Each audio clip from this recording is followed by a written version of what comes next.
Hello everyone. It's great to connect with you in the new year. Talking about connectivity, let me show you a new feature that will soon make your Škoda experience even more interactive and rewarding.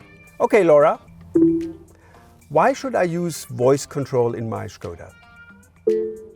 From ChatGPT, using voice control in your Škoda can offer several benefits. Firstly, it allows for hands-free operation.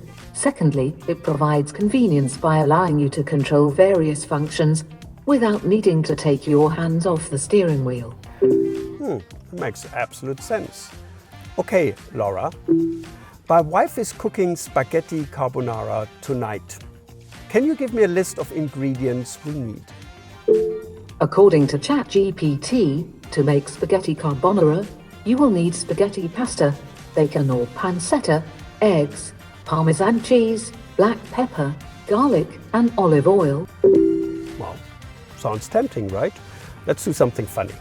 Okay, Laura, I always wanted to know if penguins have knees.